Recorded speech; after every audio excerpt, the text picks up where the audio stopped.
Holy sh**, good luck! It's hot. This body, this mass of humanity is not designed for hot weather. I do not like it. But you know what I do love? I love games that make me think of cold weather and make me think of wintertime.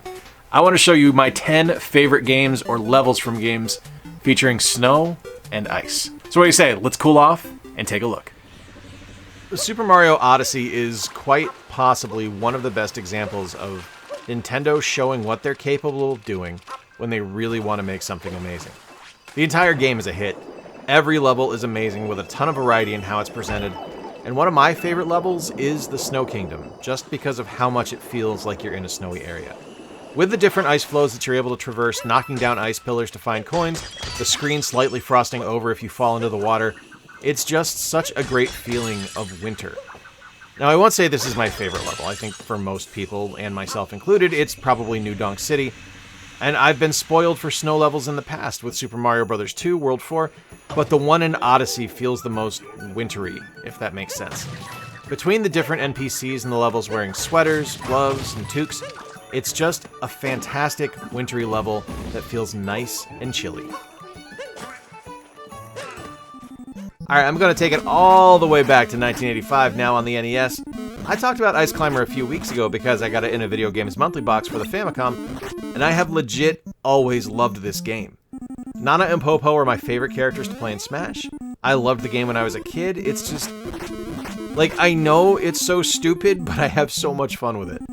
This one doesn't make me feel cold so much, but it is an ice-based game that I love. And I know it isn't for everyone, so if you don't like Ice Climbers, just move along to the next game. It's fine. Find it in the timestamp down below, and I'll talk to you again in a second. But for me, Ice Climbers is one of those games from my childhood that's nothing but positive memories. Even as frustrating as the game can be, it's something I've gone back to constantly, and I always play it because I love it so much. It's one of those games that I feel was designed specifically for me because of how much fun I have with it. I love breaking the bricks. I love hitting the Sasquatch dude in the head with a hammer that tries to hit you with the ice. I love the bonus... okay, no, that's a lie. I don't love the bonus stages. I'm terrible at them. But everything else? Absolutely love it. As an unapologetic fan of all things Assassin's Creed, I was really excited to see what Ubisoft was going to deliver with Assassin's Creed Valhalla. I like Vikings. I think Vikings are awesome. And I think they have a fascinating culture that is wildly untapped in the world of video games. And the opening level in the snow of Assassin's Creed Valhalla, and yeah, there's snow when you go to England, but it's certainly not the same as the snow in Norway, just felt properly cold. I felt the chill coming off the screen. The cold breath from the characters throughout the world, the snow degradation as you walk through it that stays in place rather than just immediately disappearing, seeing animal tracks in the snow allowing you to track them down and hunt them. It's just amazing. As someone who likes to walk in the snow and be out in the winter and just be in the cold, this felt real.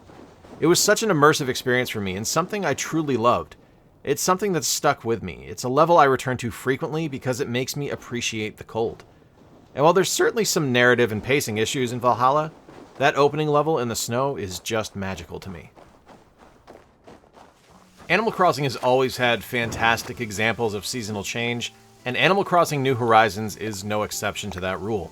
One of the things I really like that they added to New Horizons was the option to set which hemisphere your island lies in, allowing for opposite seasons. So, being smart, my wife very intelligently set her island to being in the southern hemisphere after I'd set mine to the northern hemisphere, meaning we had two islands where we were able to visit with two completely different seasons on display. This gave us double the chance to capture bugs, catch fish, things like that. And what you're seeing right now is my wife's town of Tinkerton, and its beautiful winter wonderland state. You're able to push snowballs around, catch snowflakes, find winter-specific items at the Nook Twins store. It's a really magical experience. It just feels like a legit winter village, and I love it. Even the music is a little more subdued during the winter, with sleigh bells present in the songs. It's really relaxing. To me, this just feels like a perfect representation of the season, and I love it. Alright, this one is specifically for Generation Pixel because he gave me some crap for not having this on my 5 games I keep coming back to. And yeah, while I did put Uncharted 4 on that list of games, Uncharted 2 is right up there. The Himalaya Mountains in Uncharted 2 are just stunning, and for it being a PS3 game, now, this is the PS4 version, this is from the Nathan Drake collection, but on the PS3, those visuals blew my mind. And the gameplay is classic Uncharted, having to climb up a train that is derailed while being injured. is kind of signature Nate Drake. And then once you get to the top, finding a weapon as it's now time for waves upon waves of bad guys that you need to take out before being able to move on is really kind of signature Naughty Dog with Uncharted. This is right up there for me with Uncharted 4 as far as excellence goes, and it's a truly remarkable game. It's something that I don't feel has shown its age terribly well. There's definitely some aspects of the game that feel old and don't feel quite as fluid as they could with modern releases, but even with that, it's a fantastic game. Definitely one of the best in the series. Alright, back to the NES again, and while I could have easily picked Blades of Steel, or Ice Hockey, or Snow Brothers, or Ski or Die, I wanted to go with something a bit different that just so happens to be one of the OG releases on the NES as a Black Box game from 1987, and this is Slalom. Now, unlike Ice Climbers, I have no fond memories of this game as a child. I had never played this until a couple of years ago when I picked up Rare Replay from my Xbox One, and it is so good.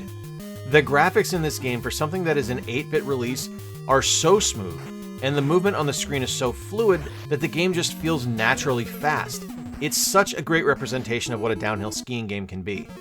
And it's just such a testament to what a developer like Rare is capable of doing, despite the limitations of what the hardware is capable of outputting.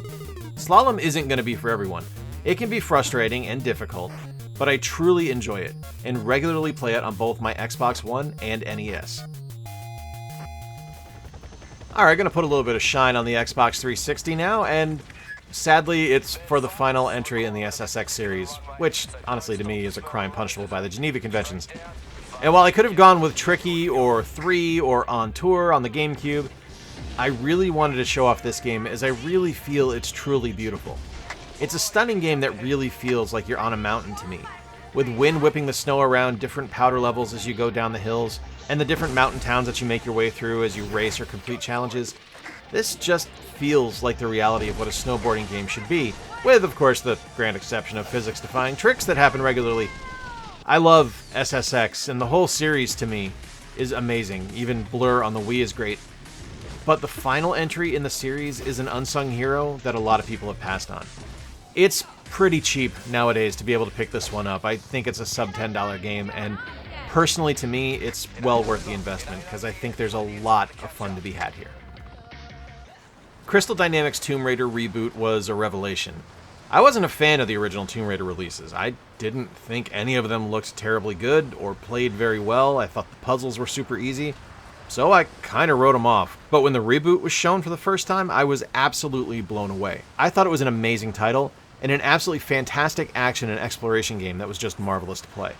In Rise of the Tomb Raider, the second game in the series takes place in the Himalayas. The opening scene where you and Jonah are ascending the mountains to find the hidden city is tense. Like, this is a legit intense experience when the Avalanche hits. I found myself holding my breath at numerous occasions the first time I played it. It was that enthralling to me. I love the entire Tomb Raider reboot, but my favorite in the series is Rise of the Tomb Raider. And a lot of that has to do with the fact that you're in the snow and you're in the mountains, and the game just opens up with the intensity of the avalanche being traversed. It was beautiful to see, and the overwhelming aspect of the world was just amazing to take in and experience for the first time. I still think that one of the best games released on the PS5 in its first year of existence was the one that shipped for free with the console, Astro's Playroom. It was a perfect way to introduce the user to what the DualSense controller could do. You got an immediate impression of what the controller was capable of by the different controller mechanics on display, and you also got to see what the system itself could do based on the different effects and transitions in the game. And it was a perfect way to paint the picture of what possibility was in the world of the PlayStation 5. One of my favorite levels in Astro's Playroom is the Cooling Springs level. It's meant to show off the cooling system of the console, and I especially love when you get to the actual snow area after transitioning out of the beach scene because it's full of cute creatures, and there's an ice skating sequence where Astro actually glides around, and it feels like you're skating rather than just when you're running around. I really enjoyed Astro's Playroom, and I think it's a 100% hit from top to bottom. Like I said, it's one of my favorite releases from the first year of the PS5. You owe it to yourself to try this out if you haven't had the opportunity to do so yet. Just because it's free doesn't mean it sucks. Spider-Man Miles Morales is such a remarkable game. Like, it is stunning to look at and takes full advantage of what the PS5 is capable of and just outputs some incredible visuals. Now, I'm picking this particular holiday scene because I love it so much. Miles, at Christmas time, finding the record he wants to listen to, and then he has to sneak outside to use his venom stings to restart the breaker and get the power back on so his family can celebrate. Now, it's not a game lacking in its issues, of course not. It really should have been DLC for the original Spider-Man game, but even with that, I still love it all the same. It feels incredible with the PS5 controller, and much like Astro's Playroom, it really puts the system and the controller's capabilities front and center. You feel the tightness of the webs as you're swinging through New York. You get incredible reflections and ray tracing on surfaces. It's just amazing to take in. And the game just perfectly captures the feeling of winter and the spirit of Christmas. I love it. Alright, yeah, this is no joke. I do not like summertime. I do not like being hot. I do play a lot of games in the summertime that remind me of winter, just to help me kind of get in that mindset of cooling off. I hope this wasn't too stupid. I hope you guys enjoyed it. If you did like it, let me know in the comments down below what your favorite level is that I featured, and let me know what your favorite level or game is that features snow, because I'd love to check it out. I'd like to cool off a little bit. Big thanks to my patrons and channel members you guys are seeing on screen right now. If you're interested in supporting the channel like they are, links to both becoming a patron and a channel member will be down below. Until next time, folks, remember to play more games, stay cool, and take care. I'll talk to you soon.